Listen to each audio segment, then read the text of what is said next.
যে কি আজকে দোকান নিয়ে যাব না, এই যে ভাই উনি চা বিক্রি করে, খেতার গাটি লইয়া গেল বরিশাইলা চোরে। আর এই যে মেহমানটা কালকে আসছে আমার কাছে। হ্যালো মাই ফ্যামিলি, আসসালামু আলাইকুম। আপনারা সবাই কেমন আছেন? আশা করি অনেকটা ভালো আছেন। তো নতুন একটা ব্লগ ভিডিও নিয়ে আপনাদের মাঝে উপস্থিত হয়ে গেছি। তো আজকে হচ্ছে আমার কোনো চ্যালেঞ্জিং ভিডিও না, আজকে হচ্ছে আমার রুমের প্রথম দিনের ব্লগ ভিডিও। আজকে আমি আমার প্রথম দিনের রুমে কি করি না করি সেসব বিষয় নিয়ে ব্লগ ভিডিও। তো আমার বাসার তিনজন মেহমান আছে। এই যে দুইজন মেহমান, তোমার নাম কি? তোমার নাম? আর এই যে মেহমানটা কালকে আসছে আমার কাছে, এটা মানে হঠাৎ করে আমার আগে যেটা দেখছিলাম ভিডিওতে ওটাই কিন্তু আমি দিয়ে চলে আসছি। সারা রাত্র ডাক দিত, সারাদিন ডাক দিত, এই জন্য আমি ওইটার বাসায় নিয়ে দিয়ে মানে যার থেকে আনছে তারা দিয়ে আসছি। আবার এটা কালকে কই থেকে আসছে আমাদের বাসায়। এখন ওরে আজকে সকালবেলা গোসল গা ধোয়াই একবারে পরিষ্কার করে দিছি। তো ইনশাল্লাহ এটা আমার বাসা থাকবে অল টাইম।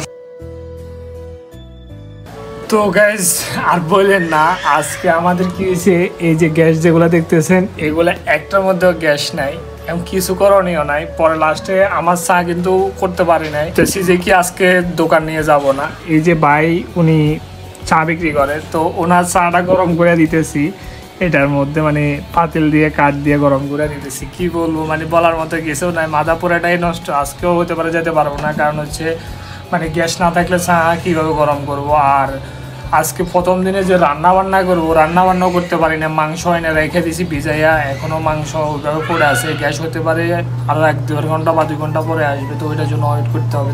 তো গ্যাস গতকালকে মানে গ্যাস আসছে 8টা-9টা বাজে, রান্নাবান্না করছে, খেতে দিয়েছে, এই জন্য আর ভিডিও করতে পারেনি। এই যে গতকালকে মুরগি রান্না করছে, এই জন্য মুরগি রান্না দিয়ে খাইতেছি।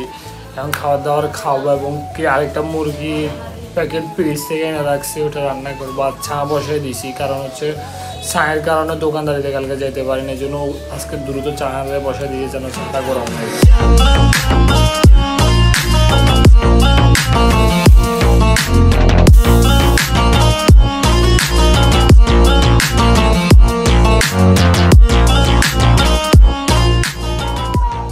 তো গাইজ আলহামদুলিল্লাহ মানে রান্নাবান্না শেষ করে খাবার খেতে বসে গেছি, গোসল গা ধুইছি, এই যে রান্না করে খাবার খেতে বসে গেছি। এর মাঝে একটা কথা বলি, কালকে মোমোরে আমি দিয়ে দিছি, মানে এক জায়গায় রেখে চলে আসছি।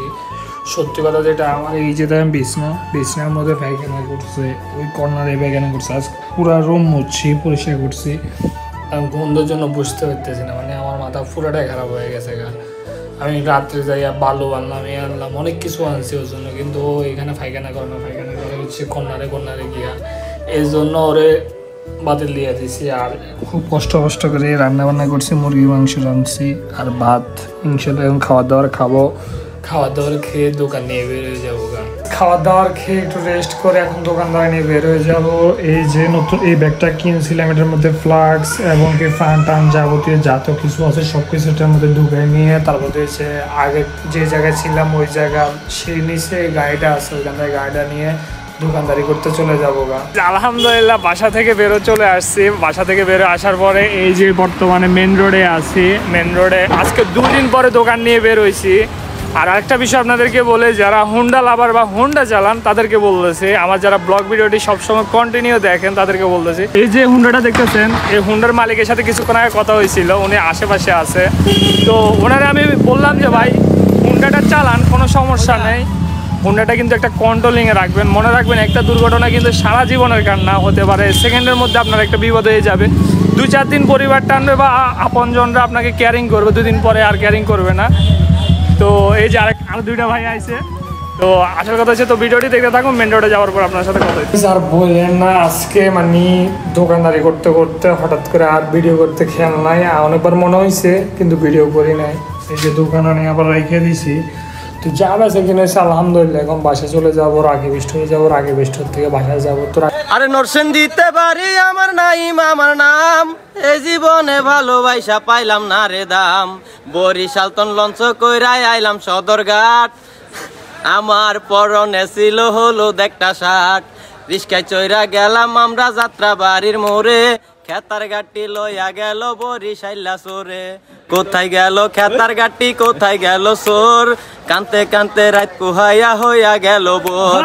কি করিব কোথায় যাব ভেবে নাহি পাই হাঁটতে হাঁটতে হাঁটতে হাঁটতে কসাই বাড়ি আই হোটেলের এক মেসিয়ার রে কইলাম শেষে মামু পেটের খিদাই ভাল লাগে না কি জানি কি খামু মামু আমায় লইয়া গেল মামি জানের বাড়ি আমার লাইগা কিনা আনলো জন্ডি পিন্টে শাড়ি বাবার লাইগা কিনা আনলো সাদা একটা লুঙ্গি সেই লুঙ্গি পিন্দা দাদাই ঘুরতে গেল টঙ্গি টঙ্গিতে গিয়া দেখে নদীতে দে চাপ অন্ধু সাবান বৈশা বৈশা সিনা বাদাম খায় কত লোকে বলে বাইরে এবিসির ওই মেলা সেই মেলাতে গিয়া খাইলাম কত সেরি ঠেলা সুন্দর একটা মাইয়া আইলো 2 হাত ভরা চুরি ওই মায়াটা মন করলাম ওইটাই ময়ূরী এই ডিপ জ্বলাইলো খালি গায়ে হাতে লইয়া চুরি লাজিবের পেটে ঢুকাইয়া বাইর কইরা দেয় বুড়ি তখন জসিম কিন্তু বোতল খাই রে তখন জসিম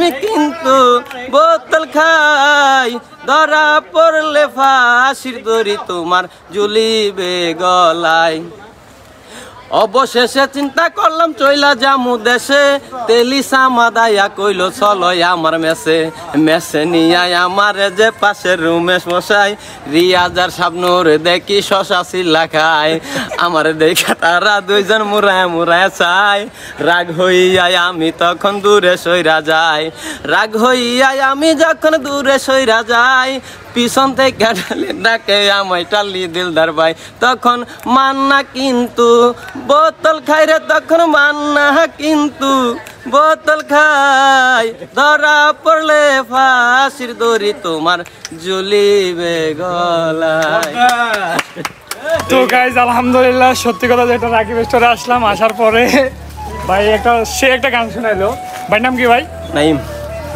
মোহাম্মদ নাইম ভাই একটা গান শোনাইছে সত্যি কথা যেটা আমার থেকে অনেকটা ভালো লাগছে তো আপনাদের যদি ভালো লাগে থাকে ভাইয়ের জন্য একটা লাইক এবং কমেন্ট করে জানিয়ে দেবেন তো গাইজ বাসা আসলাম বাসায় এসে রান্না বান্না শেষ করে খাওয়া দাওয়া খেয়ে ঘুমাই যাবো তো আজকের জন্য ভিডিও এতটুকুই ভালো থাকবেন সুস্থ থাকবেন এবং আল্লাহ হাফিজ